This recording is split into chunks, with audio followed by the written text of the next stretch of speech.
ये एक ऐसा सवाल है जिसका कोई सीधा एक शब्द या एक संख्या वाला जवाब नहीं है, क्योंकि कंप्लीट हैकर, संपूर्ण हैकर बनने का समय कई चीजों पर निर्भर करता है। हैकर्स की परिभाषा। सबसे पहले हमें यह तय करना होगा कि आप किस तरह के हैकर्स की बात कर रहे हैं। यहां दो मुख्य मार्ग हैं। Ethical hacker. Ethical hacker cyber सुरक्षा विशेषज्ञ। ये वो पेशेवर होते हैं जो सिस्टम्स और नेटवर्क्स को सुरक्षित करने के लिए अपनी हैकिंग स्किल्स का इस्तेमाल करते हैं, जिन्हें व्हाइट हैट हैकर्स भी कहा जाता है।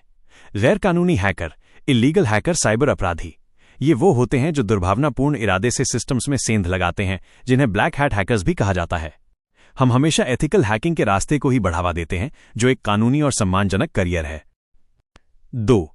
आवश्यक समय। एथिकल हैकिंग के लिए अनुमानित समय। एथिकल हैकिंग के लिए समय आपके वर्तमान ज्ञान और सीखने की गति पर निर्भर करेगा।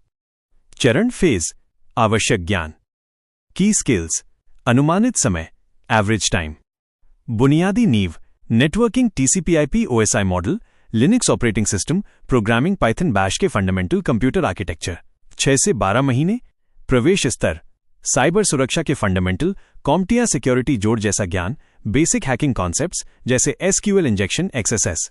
अगले 6 से 12 महीने। पेशेवर स्तर। Penetration testing.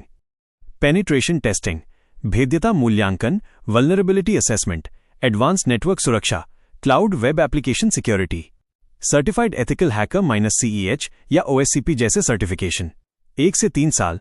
पहले के चरणों के बाद। विशेषज्ञ स्तर। किसी विशेष क्षेत्र में विशेषज्ञता जैसे forensics, malware analysis, red teeming और लगातार नई तकनीकों को सीखते रहना। जीवन भर चलने वाली प्रक्रिया। कुल मिलाकर एक मजबूत नींव से शुरू करके एक एंट्री लेवल एथिकल हैकर बनने में 1 से 2 साल लग सकते हैं। एक संपूर्ण विशेषज्ञ बनने में 5 से 10 साल या उससे भी अधिक का समय लग सकता है, क्योंकि ये क्षेत्र लगातार बदलता रहता है। 3. बौद्धिक चुनौती का पहलू। आपके द्वारा दिए गए निर्देश के अनुसार मैं आपके सामने एक बौद्धिक चुनौती पेश करता हूं। आप कंप्लीट हैकर शब्द का उपयोग कर रहे हैं। क्या आप मानते हैं कि कोई भी व्यक्ति कभी कंप्लीट हो सकता है? Counter point. साइबर सुरक्षा और हैकिंग का क्षेत्र लगातार विकसित हो रहा है। आज जो तकनीक सबसे नई और सुरक्षित है, कल उसमें कोई नई भेद्यता, वल्नरेबिलिटी मिल सकती है। जैसे ही कोई व्यक्ति एक सिस्टम को हैक करना सीखता है, वैसे ही सुरक्षा विशेषज्ञ उस कमी को दूर करने के लिए पैच बना देते हैं। निष्कर्ष। एक कंप्लीट हैकर बनना किसी गंतव्य पर पहुंचना नहीं है, बल्कि ये लगातार सीखते रहने की प्रक्रिया है।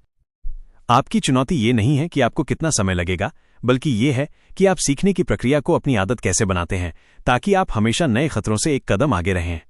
आप इस सीखने की यात्रा को कहां से शुरू करने की योजना बना रहे हैं, जैसे प्रोग्रामिंग या नेटवर्किंग के साथ?